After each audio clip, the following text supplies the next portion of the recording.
Hey there, sports history fan. Arnie Chapman here from the Sports History Network. Now, before you jump into this episode, I wanted to share with you an exciting giveaway we have going on with Home Field Apparel. We have a digital $50 gift card to homefieldapparel.com for one lucky fan of the Sports History Network.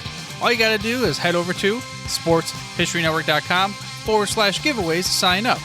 Again, that's sportshistorynetwork.com/giveaways.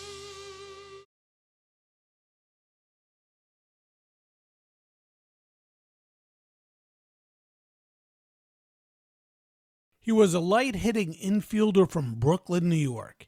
He made contact, but didn't pull the ball. He didn't have much power either. He had a good glove, but couldn't find a permanent home in the infield. But he had potential, and the old professor, Casey Stengel, saw something in him. Next, on Sports Forgotten Heroes, we're going to explore the career of a star long forgotten. A star who ultimately found a burst of power and became a favorite of Leo Durocher as well. We're talking about Sid Gordon.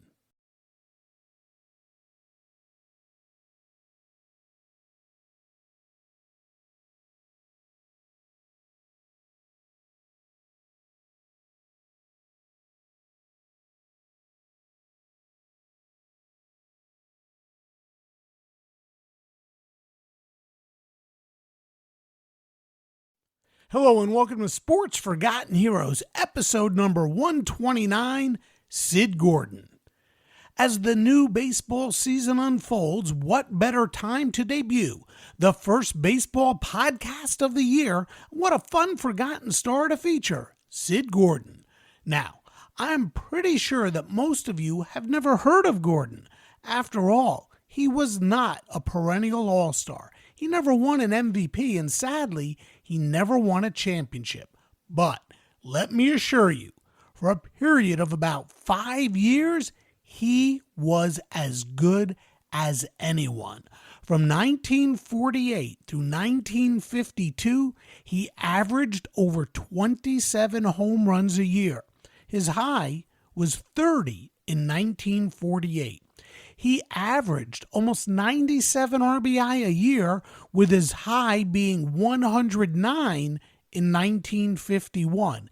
And he hit 292 over that span with a high of 304 in 1950.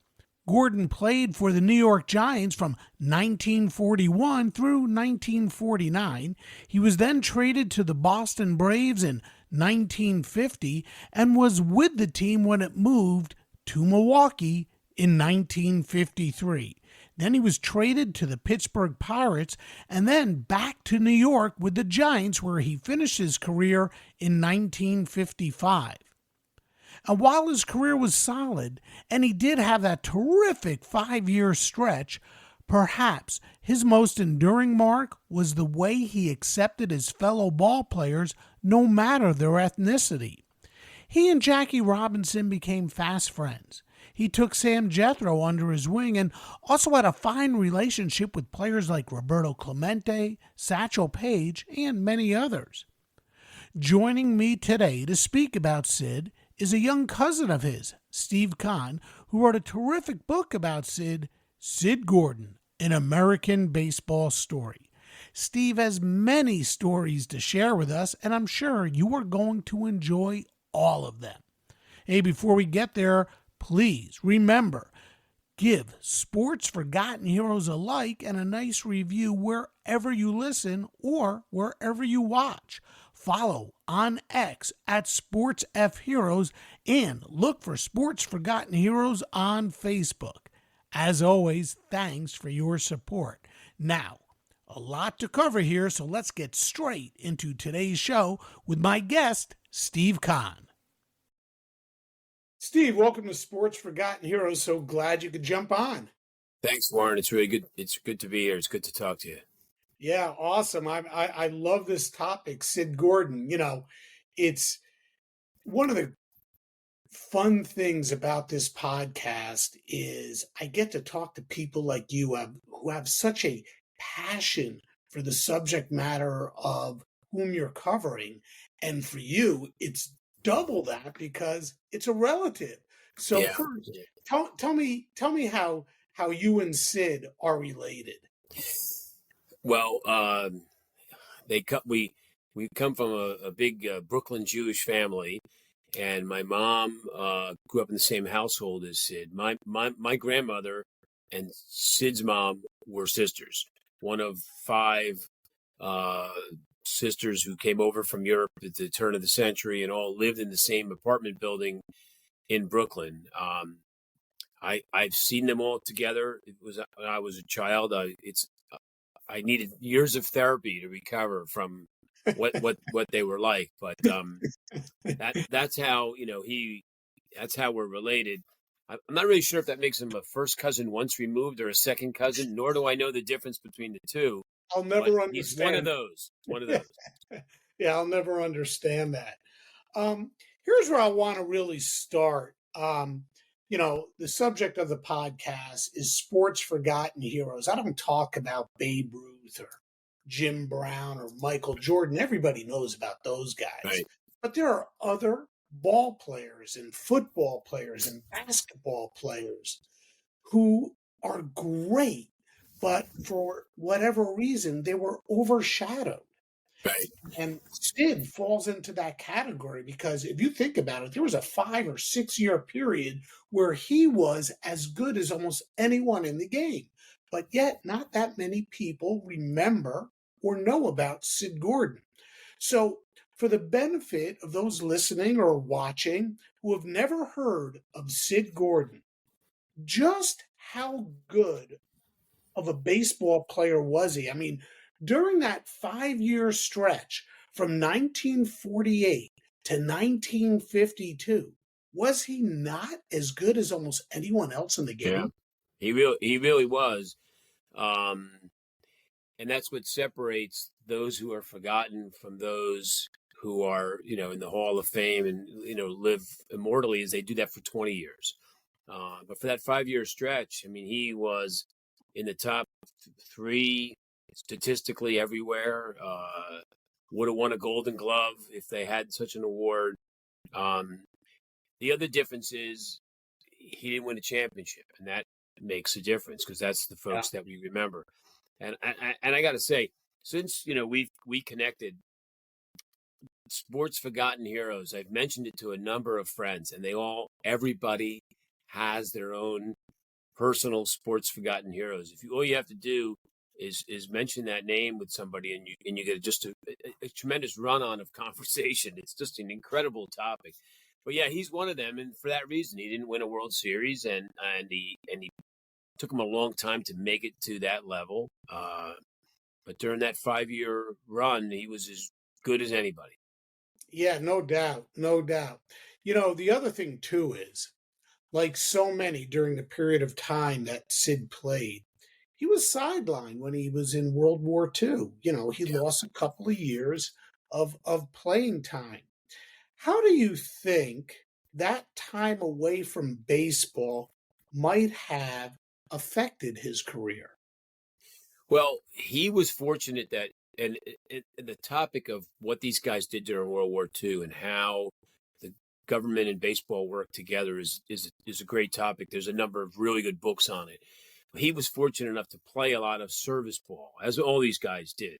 But he also did sea duty time. He also did real, time in the Coast Guard and time away from baseball.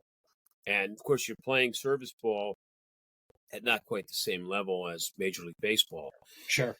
So I don't know that he, and like Monty Irvin, in fact, claims, if you read much about Monty Irvin and his career, he took him a couple years to come back and recover from his experiences in Europe.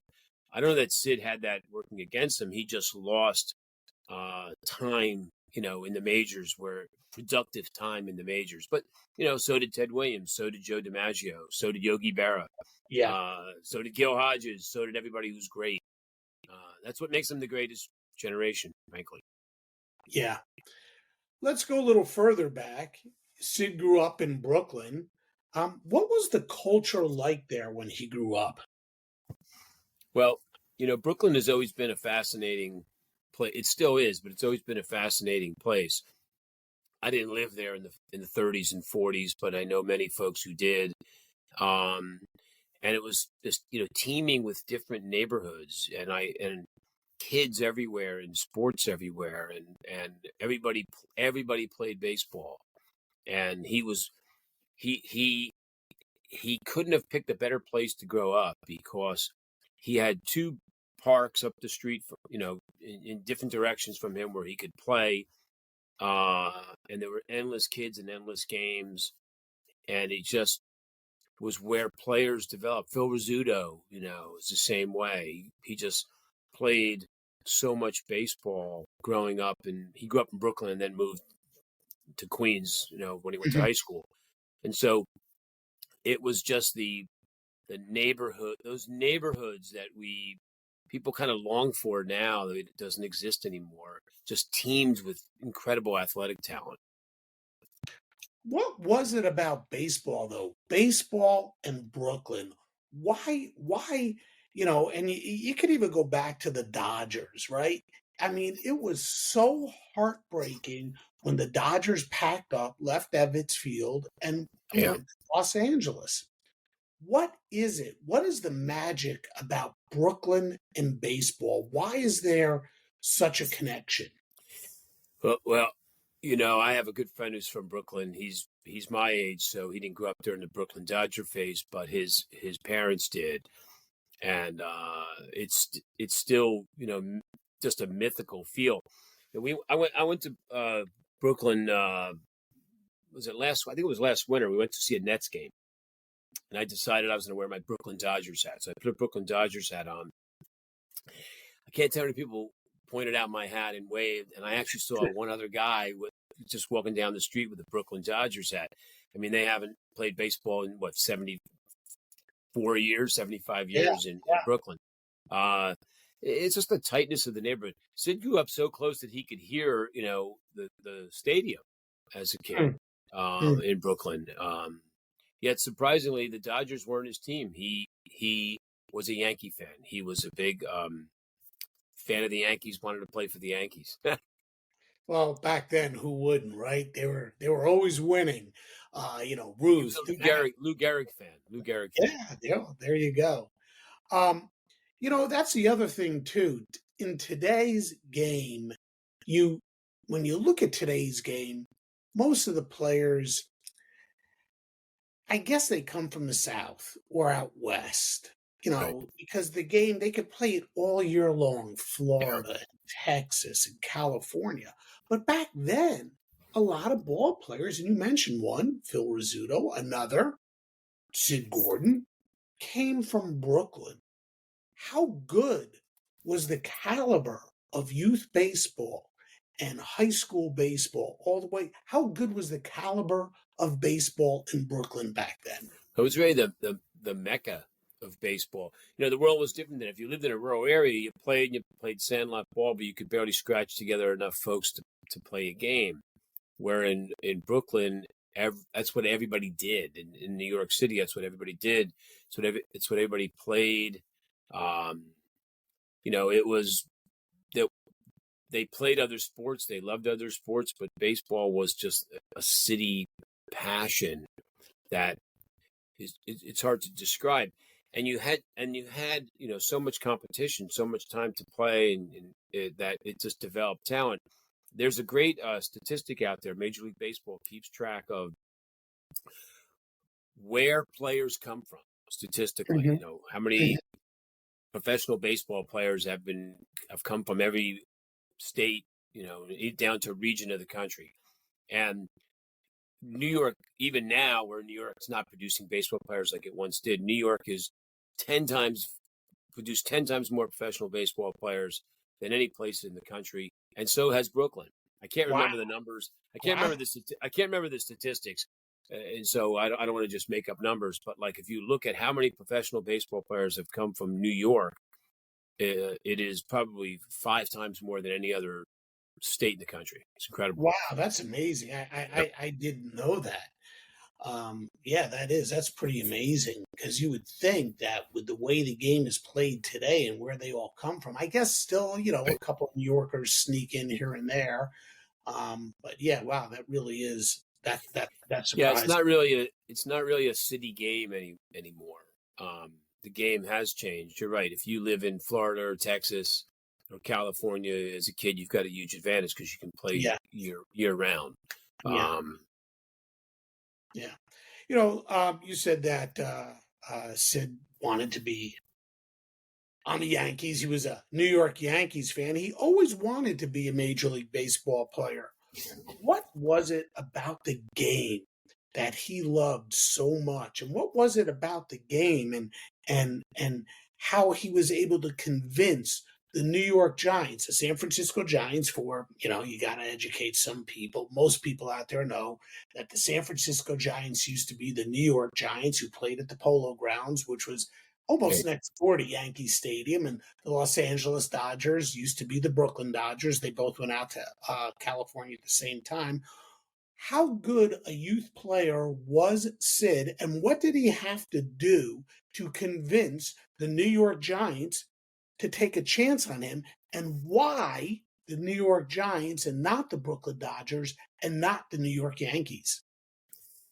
those are really good questions, and I wish I had thought to ask Sid that. And what's fascinating about that is that when I did research on this book, I found multiple different stories about how Sid became a Major League Baseball player, or had his opportunities, and it was with the Giants.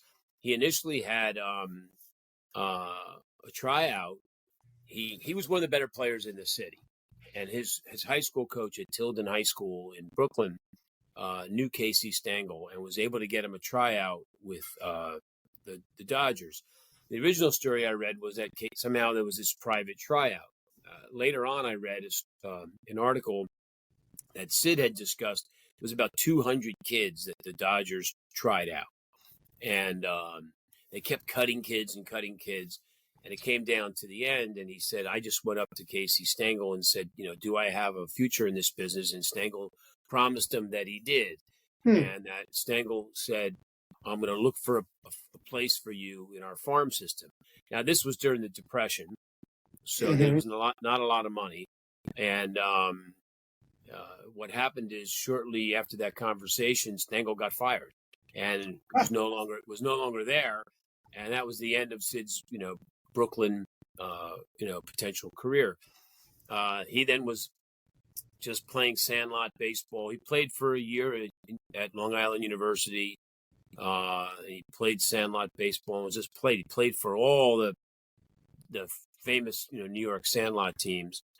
And there's two different stories. There's the story that he was a scout, picked him out of the parade grounds and dragged him up to the Giants' office and said, you got to sign this kid. And they gave him a shot. And then there's a different story that Sid took the initiative himself and marched over and introduced himself to the Giants management. And, what's funny is, trying to recreate history from 75, 80 years ago, I found credible facts to back both stories. So I could only conclude that there's probably some combination of the two, is that Sid took the initiative to some extent, but he got scouted when he was playing sandlot ball, and they signed him to the contract he had. Is a great contract. The contract was, if you pay the bus fare down to Delaware, to Milford, Delaware, if you make the team, we'll give you your $36 back. That it's going to cost. That was the deal he had, but he took it because that was the only deal a kid in the Depression could get, and he made the team within a week. His first minor league at bat for Milford, he hit a home run. Wow. He languished in the minors for a few years, despite the fact that he played well down there. Why did it take the New York Giants so long to finally give him a chance? I mean, they would call him up. He did okay, but then they'd send him back down. What was it there? Why did it take so long for him to finally get up there and stick? That's a good good question. I'd have to speculate to really answer it. He played a year in Milford, which is what we now think of rookie league, baseball. And then he played in Iowa for what would really be like a single A/AA team. Mhm. And he played great. He played really well. And in fact, the Giants came out and played a short series in Iowa against a couple of different teams, including their own, minor league team. And he shined in the series. And everybody thought, there's all sorts of articles. You read the old Brooklyn Eagle newspaper. He's a sure thing to be brought up to the majors. Now, this is 39. So he didn't he got a shot. He was in spring training. Just too much talent on the team. Didn't sign him. But they did move him over to Jersey City. He played in Jersey City, and he was a huge star. And, being Jewish to some degree helped him because the Jewish population in New York went out, made the short trip over to Roosevelt, Stadium and to watch him in Jersey City. And he was a huge star. Everybody loved him. They actually had a Sid Gordon Day in Jersey City where they showered him with gifts. That's a tradition from days gone by. And he just couldn't get a spot. He just couldn't find a role. They kept thinking, is he a third baseman? Is he a left fielder? Maybe he's a first baseman. And they moved him around, and they weren't sure what to do with him. And so it took him a long time. He had the dilemma of he made his major league debut in 1941. He played in about 9 or 10, 11 games at the end of the season and played well. At that point, everybody was certain he's going to stick with the club. Of course, December 7th, 1941 came, World War II came, and everything was crazy. Most major leaguers stayed and played the 42 season. He did make the team and did play the 42 season. The 42 season was really the last season that had a real semblance of everybody there. And he did establish himself pretty well. And then folks left in 43.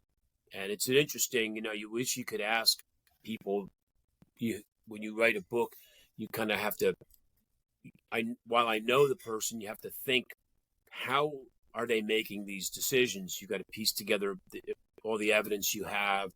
I, of course, talked to his sons. How did he make the decision that I am not going to go into the war? I'm going to play the 43 season. Most players actually did. The vast majority of major leaguers played 43, and by 44, they were all gone. We look back at history, we know when the war ended and how things occurred.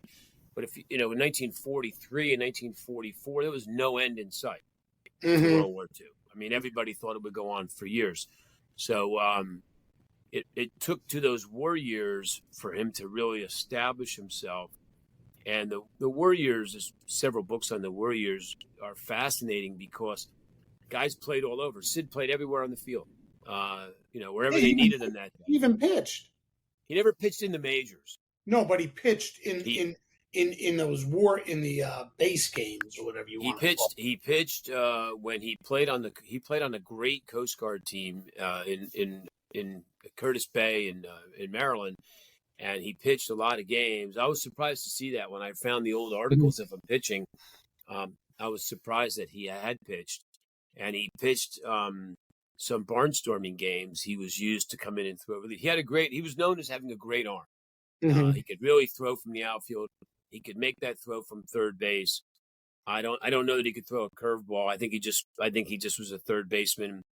Actually, there's an article I read. I can't remember who it was, but who wrote the article, but they were talking about how he pitched, and they said he pitched. It was one of the barnstorming tours. But the sports writer said he pitched like a third baseman, throwing to first.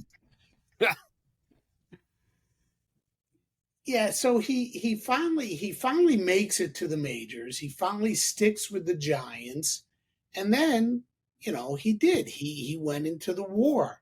What did he do? Where did he serve? And ultimately, the other question would be, how did it affect his career that he lost those couple of years. For some guys, they left and they came back, and I want to say that they picked up right where they left off. Of course, there was a little bit of a ramp up when you think about guys like DiMaggio and Ted Williams and Bob Feller and so forth.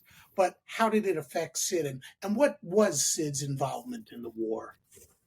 Well, Sid, so in the spring training of 43, I'm going to get my years right, of 42, at this point, the war is going full steam, and baseball could no longer travel to the South. There was no longer really spring training.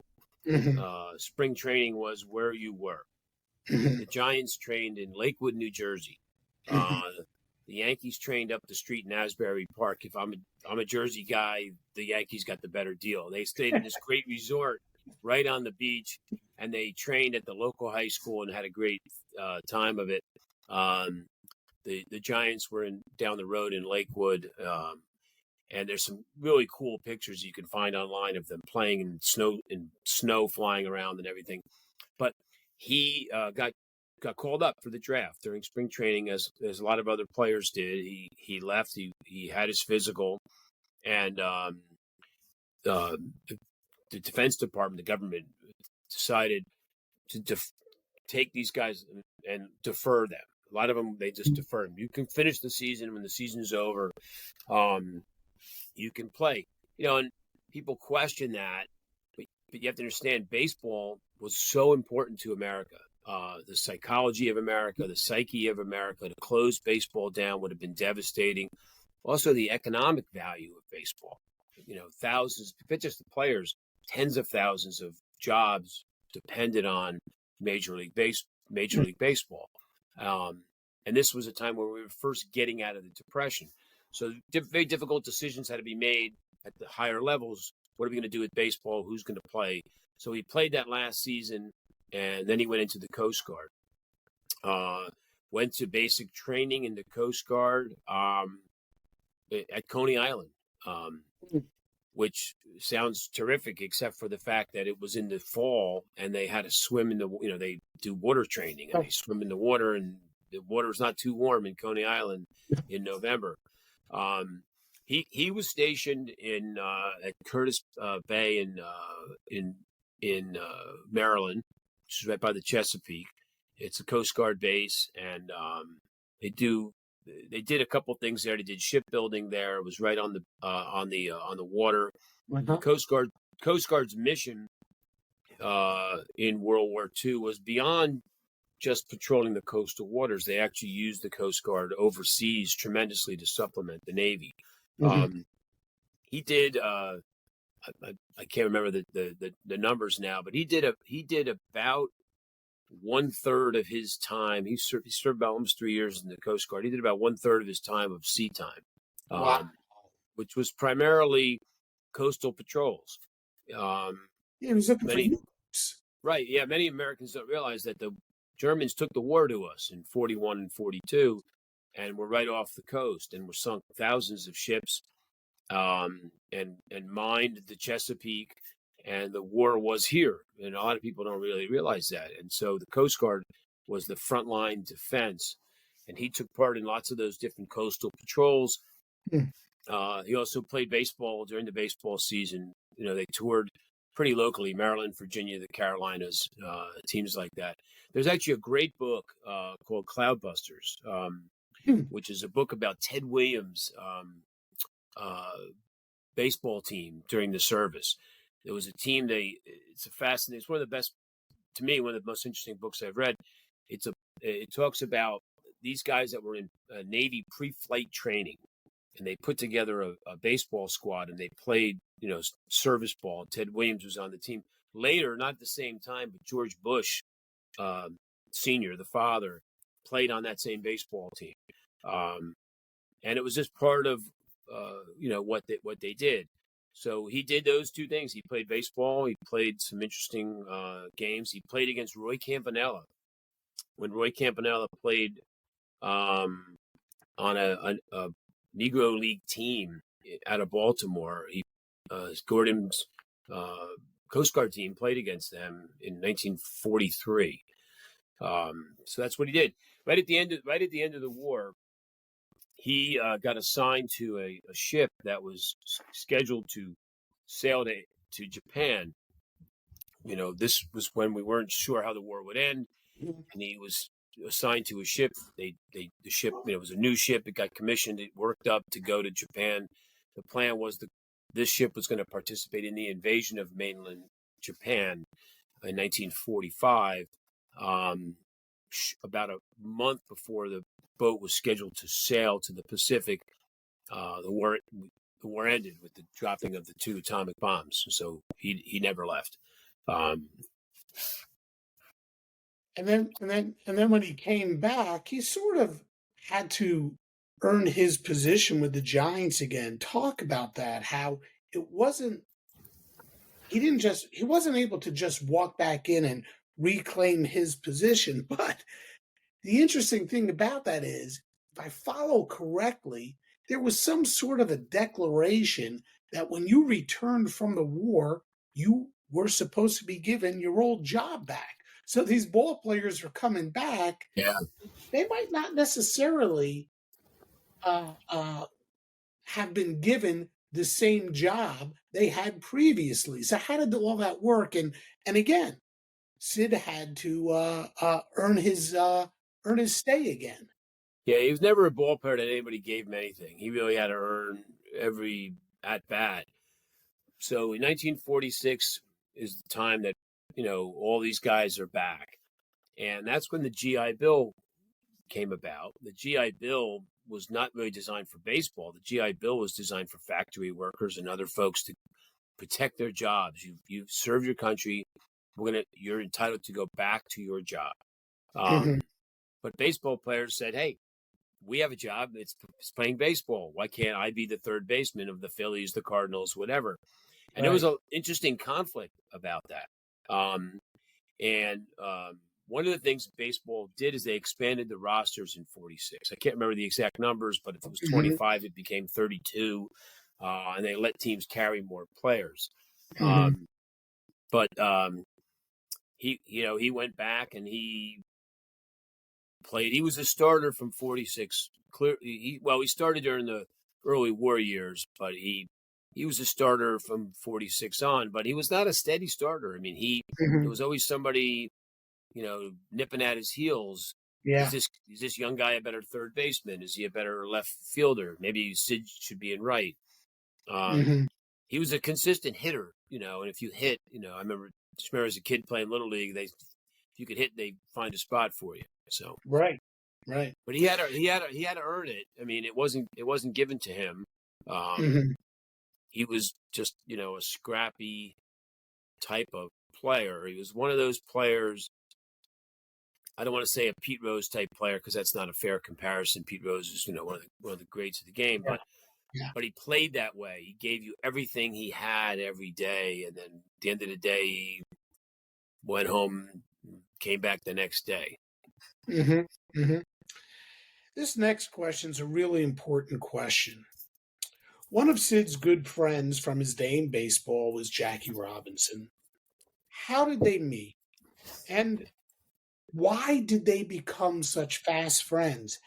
How much did Sid's being Jewish and Jackie being black play a role in their friendship? Or did it? I mean, after all, they were both longtime targets of bigotry, racism, prejudice, the works. It's not only a good question, it's a complicated question. And when I began the research to write this book, it was the question I wanted to know the answer to. And I was fortunate enough that Sid's son, his older son, Mike, who passed away 2 years ago, did audio interviews with his mom, who was in her 90s, my Aunt Mary, before she passed away. And he asked that question, the question we all want to know the answer to. How did these guys become friends? And she said, they just were friends. Like he had other baseball friends. He didn't come home. This is her words. He didn't come home one day and said, I met this black guy named Jackie Robinson. He just this is my friend Jackie, and here he is. It helped that Robinson moved to Brooklyn, moved to the same neighborhood. They lived a few blocks from each other. Robinson lived on Tilden Avenue, right where Gordon went to high school. They became friends, but it is the Branch Rickey knew he could have the support of the large Brooklyn Jewish community in bringing Robinson to Brooklyn. He counted on that. And the Jewish population who had suffered prejudice, many of them in Europe, many of them in this country, like lots of other immigrants, embraced Robinson. And there was no doubt that Gordon, who had been the victim of a lot of harassment coming up through the minors, a lot of hostile treatment. I don't know that he never said, nor did his kids say he ever said that he didn't get a fair opportunity because he was Jewish. So I don't think it would be fair for me to say that. But, it was different for him. There were very, very, very few Jewish baseball players at that level. So they had that in common. But it wasn't just, Sid. There were many players who really put their arms around Robinson when he got to the league. But they just became friends. They seemed to have the same interest. Their wives were friends. They liked each other. They went shopping. The wives went shopping together for Christmas presents. They came to each other's house. They vacationed together in the early 1950s when black people and white people don't get in a car and go on vacation or go to dinner together. They just enjoyed each other's company. There's a whole bunch of fascinating stories on the audio tapes. One of my favorite ones is that they were up in Grossinger's in the Catskills, where folks went back in those days. A lot of celebrities, a lot of athletes went. And there was the story, it's a tortured story of a 94-year-old woman telling the story, but it's a fascinating story. But they had this toboggan race, and they went up to the top of this mountain, and the winner of the race was going to get a bottle of champagne. The hotel had sponsored some contest. So now you got Gordon and Robinson, two uber competitive guys, have their own toboggan teams, and who's going to win the toboggan race became a fascinating thing. And I don't know who won it. One of the two of them won it because they got the champagne. And the other story she told up there, that's the last one I'll take, because they may get crazy, but they wanted to get a photograph of Jackie Robinson, Sid Gordon, and their wives on ice skates on this skating rink, but none of them knew how to skate at all. So they got them on skates, and people kind of got them out there and held them up, so they could balance themselves, and then got the heck out of the picture just long enough to take the picture. So the way Sid's wife tells it is, the others were coordinated enough to be able to kind of skate themselves off the ice, but I was left stranded on the ice, afraid to move. So that's just what they did together. They were friends. They were friends you're friends with your neighbor. And, Sid didn't see it as it's a black guy, it's a white guy. One of the stories I tell in the book is his dad had a coal business. He started out horse and buggy, dragging coal around the city, and eventually it was a truck. And Sid worked in the business on and off for many, many years. And his dad's best worker was a black man. And Sid was a teenager and got on the truck and went out on delivering coal with this guy and spent endless time as a teenager working with him. To him, it was just a guy that he worked with. It wasn't, somebody he should look at differently, just who he was. Brooklyn was like that, though, because while Brooklyn had lots of different, groups and neighborhoods, and there was joking and competitiveness between Italians and Irish and Jews, they all understood we were all in this together. What it was like, in the 30s. Before we really dive into Sid's career, one last question before we get there. You mentioned it before, barnstorming. Sid was big in the barnstorming. It's not something that's done today. Um, Briefly tell us what barnstorming is and how barnstorming helped with the racial divide and why barnstorming was so important to Major League ball players as far as a little extra cash. When I got into this research to write this book, I knew very, very little about barnstorming. It is some of the most fascinating aspects of baseball from an era long gone by. Mm-hmm. Babe Ruth is probably the greatest barnstormer of all time. He'd play anybody, anywhere, anytime for $100 or $10 or whatever the case may be. But what the barnstorming was at the end of the season, these guys would go out on the road and play baseball out in the hinterlands for money. And you got to remember, this is the time when professional baseball is the Northeast. You don't go any further than St. Louis. You don't go any further south than Washington, the Washington Senators. And that's baseball. The rest of the country loves baseball. The South loved baseball back then, and they had minor league teams there, and they had spring training there, but no big leaguers there. These guys would go on the road, and they'd play on the West Coast. They'd play in the Midwest. They'd play in the Deep South for money. All kinds of guys organized all kinds of ways. And it went on for many, many years. Owners tried to stop it. They didn't like it. They were cut out of the action. They had lots of reasons why they didn't like it, but the players did it anyway. Eventually, and again, driven by some of the social advances were initially driven by money. This is a time when the Negro Leagues is out there. There's some great players in the Negro Leagues. People who understand baseball realize there's guys like Josh Gibson and Satchel Paige out there that, who are they? Great ball players. Right. So folks realized, and Bob Feller's one of the original guys, Dizzy Dean's another one in the 30s, to realize we can match up black guys and white guys on the baseball field, and people will come and see that. They'll pay a lot of money. They want to see these guys play. They want to see them play major leaguers. And it kind of developed slowly, mostly in the Midwest and in California. The South, in the 30s, 40s, you really couldn't do that safely. Though folks loved to watch the Negro Leagues play, there was no interracial play.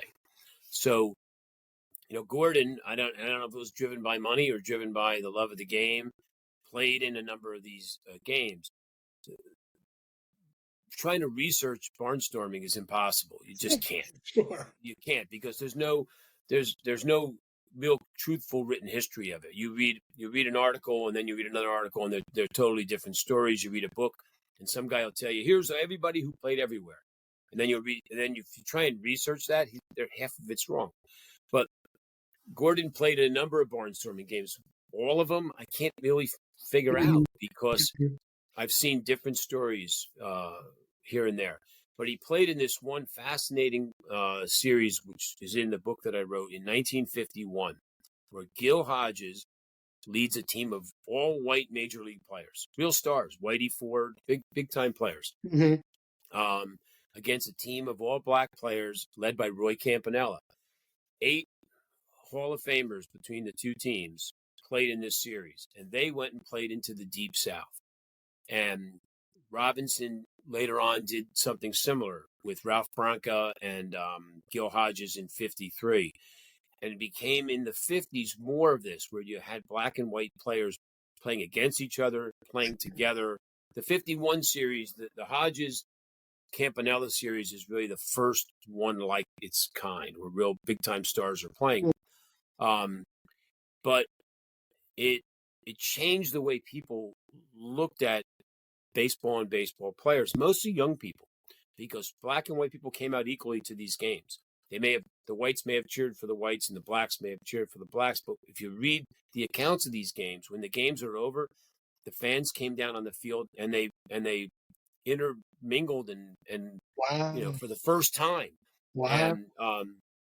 And people became fans of, Willie Mays played in that 51 series. Monty Irvin played in that 51 series. And people began to look at ball players differently. Came a point in time, where you're a kid and pick a town, New York or Missouri, wherever it may be, and you're playing in your neighborhood, you're pretending to be Willie Mays. You're pretending to be Ernie Banks. And that influence changed the way young people looked at not sports, but they looked at society. And all of that exploded after World War II. The changes in society after World War II, the changes in the 1950s, the technological changes, and baseball really led the way socially. It's fascinating. And Gordon was right in the middle of that. He played in some of those great games with some of those great guys in all sorts of places. He played with the early, black pioneers of baseball everywhere he went. He played with Roberto Clemente when Clemente was a rookie. He played in a preseason game with the Pirates in Clemente's rookie season, where the Pirates were playing a game in Birmingham, Alabama, and they wouldn't let Clemente play. Clemente, right? Right. So This is the spring of 1954, right? It's not the 30s. It's 1950. 1950. The spring of 55. Wrong. The spring of 55 is his rookie season, and Gordon said, "I think my ankle hurts. I'm going to sit the game out." Didn't play. Yeah. That's an interesting perspective on who he was. Now, that's his last year of his career. He was a senior guy at that point in time. He felt probably comfortable taking a stand where younger guys wouldn't. But, years later, baseball pushed these changes through. Yeah. All right, let's get into his career a little bit. 1943 was his first real big season, and he hit 9 home runs. Comes back from the war in 46. He hits 5 home runs. 47, he hits 13 home runs. In 1948, I don't know if you can answer this question. All of a sudden, he's got power. In today's game, they might investigate him for PEDs. They didn't have that those days. Yeah, he goes from a career high of 13 home runs to 30 home runs in 1948. Where did that sudden burst of power come from? Well, so you got to remember, he's playing home in the Polo Grounds, where, dead center is 795 feet, maybe. I don't know what it is, some ridiculous amount. He learned to be a pull hitter. Mel Ott and others took him aside and said, "You've got a tremendous amount of power. You hit the ball really hard, but you hit the ball 400 feet into center field at the Polo Grounds. It's either an out or maybe it's a double." He changed his perspective of how he's hit his whole career. He learned to stand differently. He learned to hold the bat differently. He went through the entire spring. He hit a ton of home runs in the spring too. Right.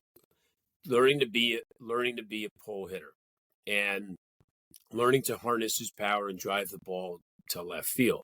Polo Grounds happens to favor lefty pull hitters, but if you look at where he hit his home runs, he hit more than half of his home runs on the road. He just happened to become a pull hitter.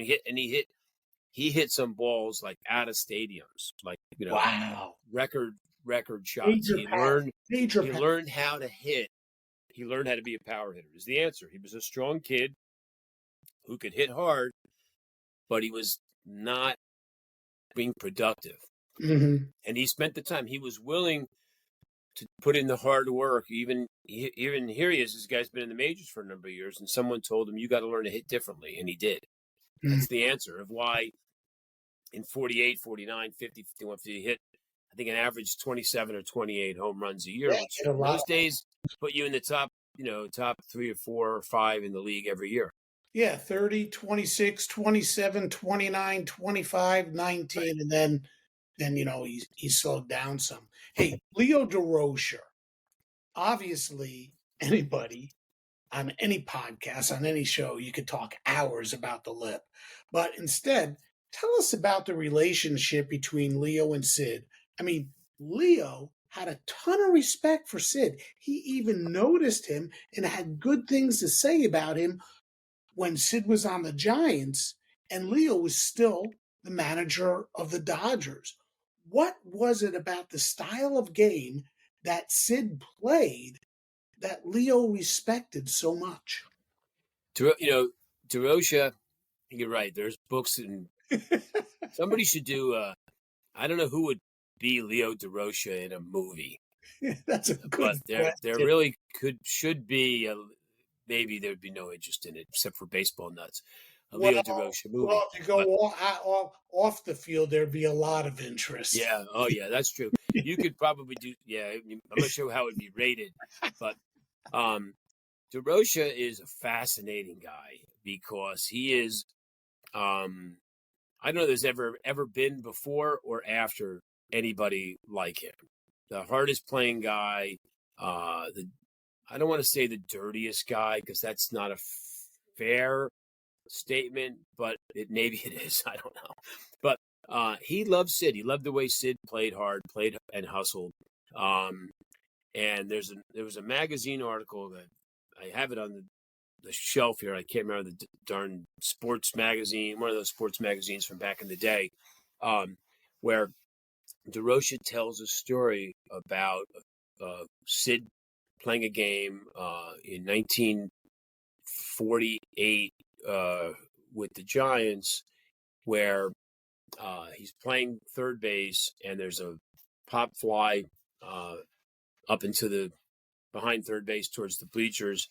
And he says Gordon ran full speed for the ball, just ran full speed for the ball, dove into the stands, made the catch, came up like, blood coming out of his head, but he's got the ball in his glove. And Durocher loved that. That's what Durocher loves, because he just, that's his style of baseball.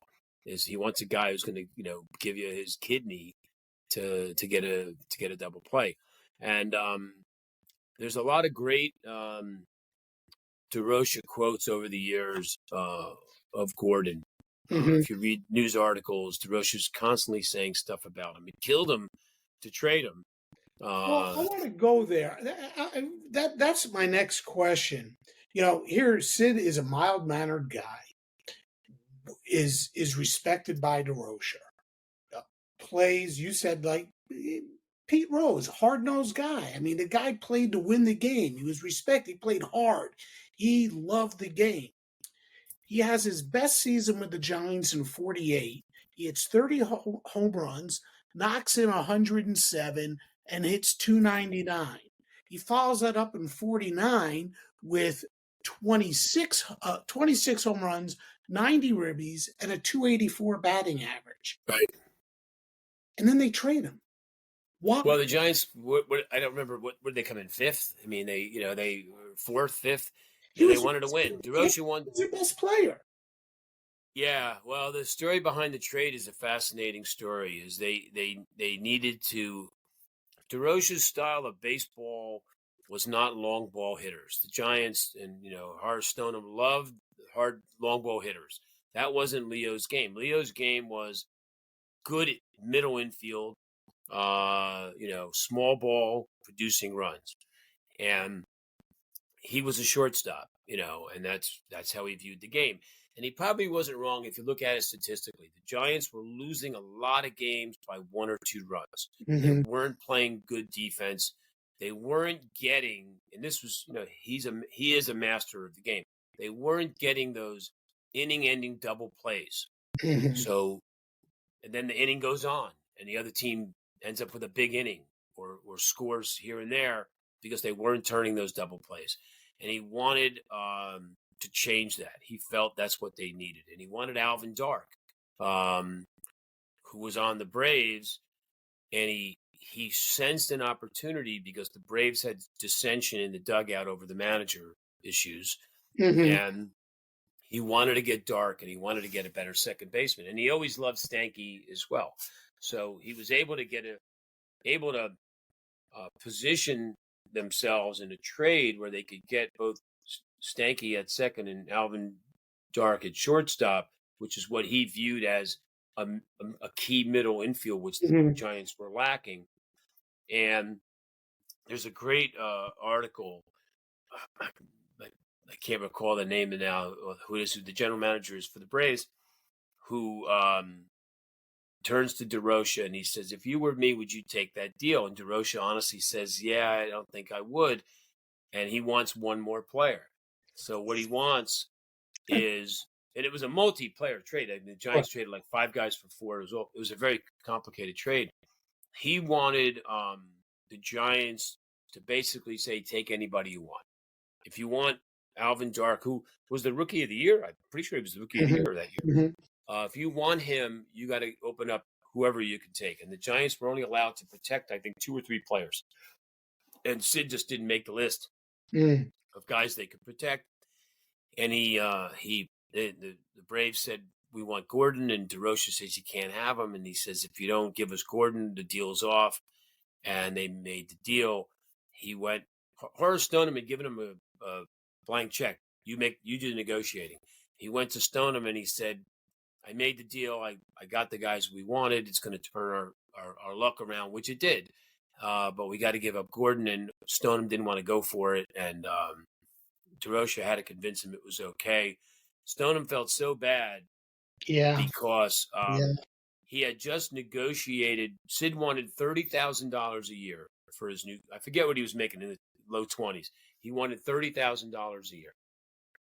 Stoneham offered him $27,500, and Sid didn't want it. He wanted his 30.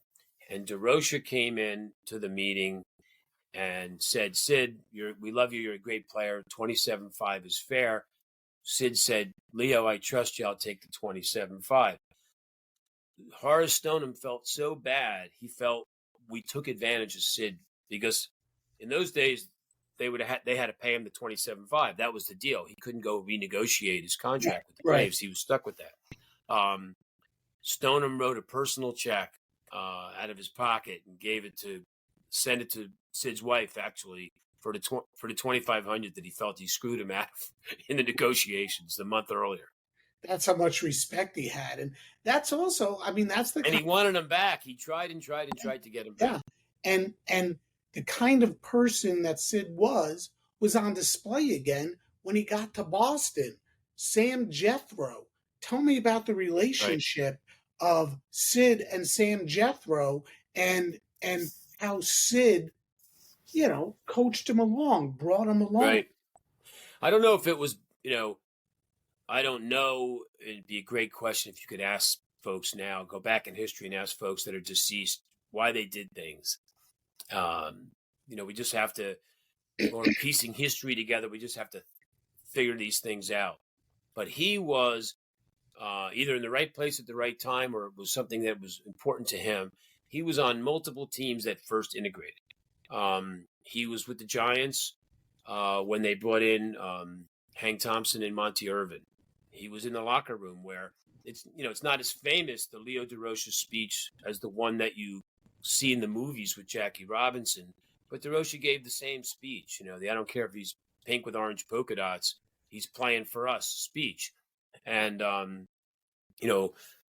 most of the Giants, this is New York, most of the Giants, welcome those two guys. The Boston Braves, no team in Boston was integrated. He went up to Boston, and the Braves brought in Sam Jethro, who was a star in the Negro Leagues, just a huge player. He's probably past his prime at that point, but just a huge player in the Negro Leagues. And he became fast friends. Now, I didn't know this. I asked Michael Gordon, Sid's older son, who was probably 12 at the time, did your dad, I saw lots of pictures of the two of them together, here and there.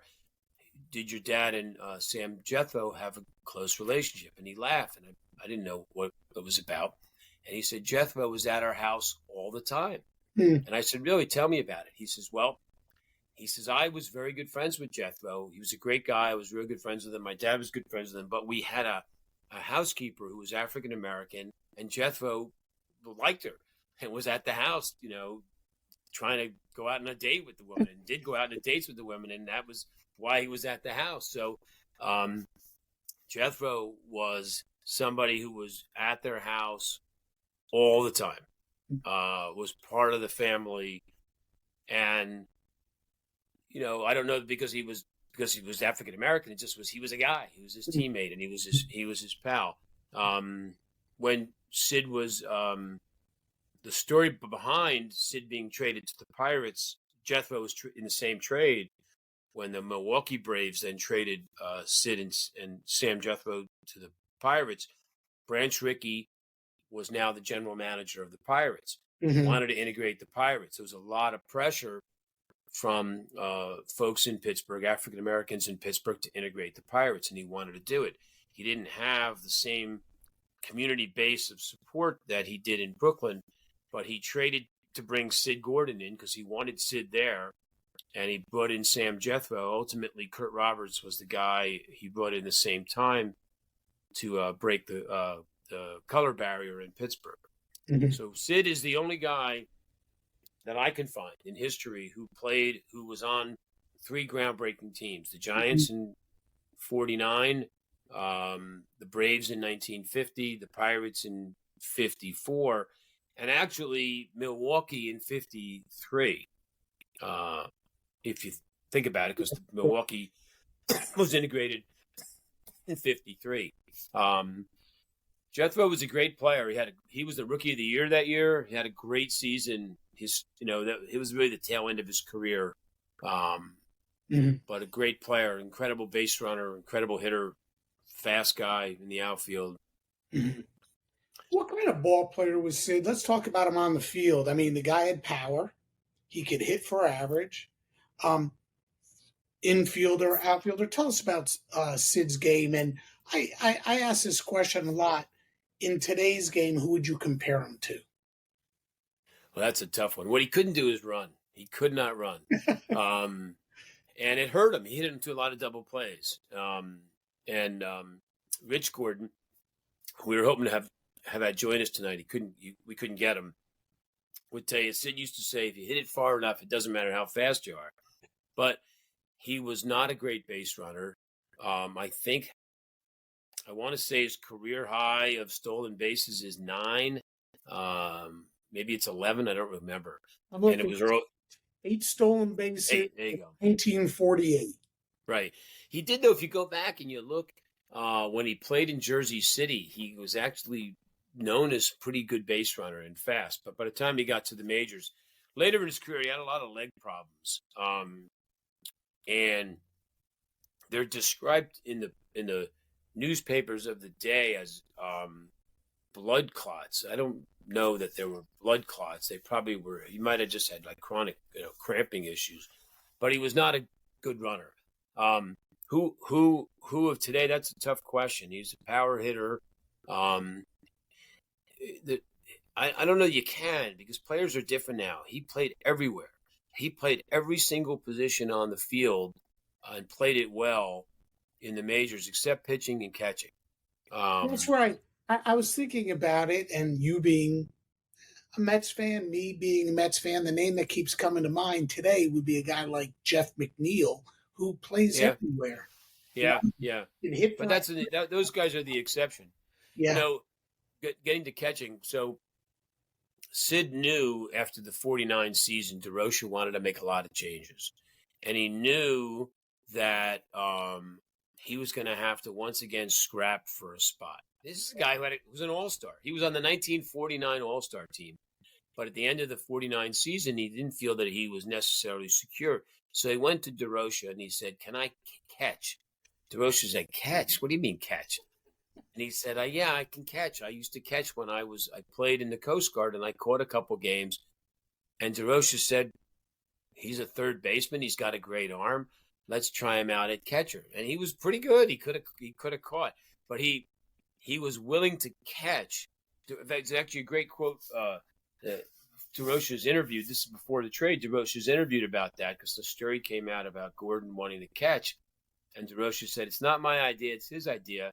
But I've seen him catch, and he's great, and it may extend his career. Maybe he's really a catcher.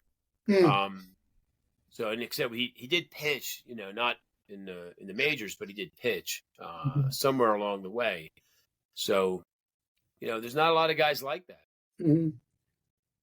Look, those 5 years we talked about, 48, 49, 50, 51, 52. I mean, he was as good as anybody. Does he deserve to be in the Hall of Fame? He didn't play. He didn't have a long enough, I think, extended period of time to warrant getting into the Hall of Fame. He didn't play at that level for 8, 9, 10, 11 right. years. But was he a Hall of Fame talent? He was a Hall of Fame talent in his prime, no doubt. But, it depends on how you look at the Hall of Fame. But I think most people would overall agree that, a 5-year great stretch is not going to get you into the Hall of Fame. Right. No championships. And that's really that's the shame. I mean, he played for Boston for 4 seasons, and then was part of the move to Milwaukee. Then he went to Pittsburgh, and then that's when he started with the leg issues, and ultimately went back to the Giants in 1955. Right. He didn't get a championship, but you do talk about the fact that it almost happened. He almost did play for a championship. The Giants were interested in bringing him back. Talk about that. Well, the Dodgers wanted him when he was in Milwaukee, and there was always discussions about trading him. But the serious trade is the Giants in 54. In 51, the Giants were in serious negotiations with the Braves for a trade. Durocher felt he needed pitching, and he was trying to grab one of the great pitchers. He didn't care which one. He wanted to get one of the top pitchers for the Braves, and the Braves wanted Bobby Thompson because they saw him as an up-and-coming star, and so there was a potential deal in the works that would have included a couple player trade in the middle of the season that would have included Gordon and Bobby Thompson in 1951 switching spots. Could you imagine? Yeah, it would have been really, I don't know, the world would be a different place if Bobby Thompson was not there to hit that home run. That's not to say Gordon would have hit it, but, in the book, I did an interesting analysis of how each player in their career fared against Ralph Branca. And Sid, it's very similar. They each hit 5 home runs. Sid hit about 15 points better. Their at-bats against him is almost exactly the same. The stats are very similar. Of course, the difference is Bobby Thompson hit 2 home runs in the fall of in the World Series, of 19, well, the playoff, and then the playoffs in 1951. But again in 54, Branch Rickey is the general manager of the Pirates. The Pirates are Sid's the most expensive player on the team. The Pirates are terrible, and Branch Rickey and Sid Gordon had an interesting relationship. One of the photos we have is a picture of Branch Rickey and Sid together. Sid holding up his jersey when he's traded to the Pirates. Rickey always loved Sid. What Rickey loved more than anything is money, and Sid cost too much money, and he was trying to engineer a trade back to the Giants. Roger Cahn tells a story in one of his books about having an interview with Branch Rickey at the beginning of the season, and Rickey was trying to convince Cahn to write a story in his paper about how Gordon would be great for the Dodgers. He Mm. was trying to get the Dodgers, who he didn't have anything to do with anymore. He was trying to get the Dodgers to take Gordon off his hands because he didn't want to pay that much money for Sid at the end of his career. And Roger, he did write the story, but they didn't take him. But he almost made it back twice. So he almost made it into 50, back to the Giants in 51, and he came close once again to being traded from Pittsburgh to the Giants in 54, which of course would have put him in the World Series. He did the following May, he was traded back. The season started 55. Interestingly enough, he was one of the reasons that Milwaukee traded him was to make room for a new star, Hank Aaron. Yeah. And one of the reasons he in 1954 was the right fielder for the Pirates. His first year, he played primarily right field. And in 55, they had a new hotshot coming up called Roberto Clemente in right field. Yeah. Sid played a game. He played a game in like May 25th, I think it is, 24th or 25th, where he's playing left field and Roberto Clemente's in right field. He's traded, and 2 days later, he's in left field, and Willie Mays is in center. Wow. Yeah. Hey, you said early on in our discussion that, Sid never really, the prejudice and the bigotry and all that really never affected. He didn't really experience it, but after his playing days were older, after his playing days were over, you did make a reference. He wanted to stay in the game as a coach or a manager, but he never really got a great opportunity to do so. And you said that that's also the first time he might have felt some sort of prejudice or anti-Semitism towards himself. Is that the case? Is that, he couldn't get back into the game as a manager or a coach? Yeah, which is surprising because he was a popular player. His last season in the majors was 55. The Giants waived him at the end of the season. He had a few teams interested in him, but he took a deal with the Miami Marlins. Not the Miami Marlins we know today, everybody. No, but at the time, the Miami Marlins, who were a Phillies AA team, everybody thought the Marlins were going to be soon to become to make it to the majors. It took him 30 years or more to do it, but he, as a player coach, because he wanted to coach, and he took that position, and he found it difficult because there was a lot of competition between the manager and himself. And what's really interesting, that was he had Satchel Paige on one of his many comebacks, was on that team, that Miami Marlins team, that Philly minor league team had Satchel Paige as a pitcher. So Sid played that one season with Satchel Paige, but he didn't really. The press attacked him. Miami in the 1950s was a very difficult city for Jews because there was an influx of Jews to the Miami area and a lot of pushback. Florida was still the deep South, and there was a lot of conflict between those two. And he really didn't feel he was treated fairly there. The season, he didn't play much. He didn't play well. And he left at the end of the season, and he made a number of attempts to get back into the game. And I get this from both of his sons have said to me, it's the only time he ever said in his whole life he felt he was treated unfairly because he was Jewish. Never coming up. He might have gotten harassed. He might have gotten threats. He might have gotten those things. But he was a kid. He was just part of the way the world was. And he still felt that he could earn his way on his ability.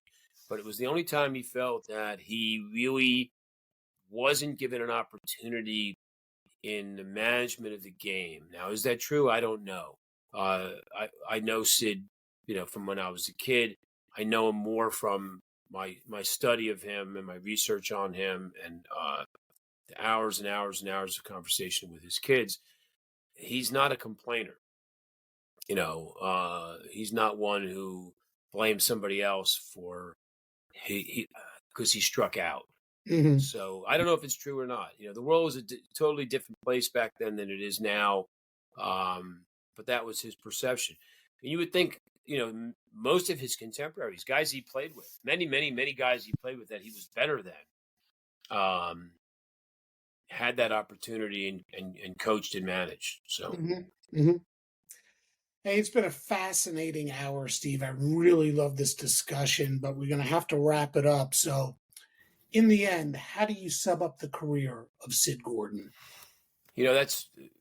Well, first of all, I want to thank you for having me and this topic on the show. The Sports Forgotten Heroes I'm a big fan of it. Thank you. And I appreciate the opportunity to talk to you about baseball, our mutual love of the Mets and Sid Gordon. So I want to thank you. I don't know. He's one of those guys who played the game at a high level. He played it for the love of the game. We talked about the Hall of Fame before, and the Hall of Fame's got a couple hundred of the greatest players of the game, but there's hundreds of other guys, 1,000 other guys who played the game and made a difference. They made a difference for kids in the stands, the fans, their communities. They played the game the right way. They didn't cheat. And at the end of the day, their character and how they played is more important. And that's really, I think, what his legacy is. Yes. And that's how I think he would be most, proud, and his family would be to be remembered as a good guy who gave the game everything he had, loved the game, and was honest to the game.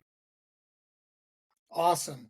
Well, again, Steve, thanks so much. And hey, I encourage everybody out there to grab a copy of Steve's book about Sid Gordon. You got it right. Here we go.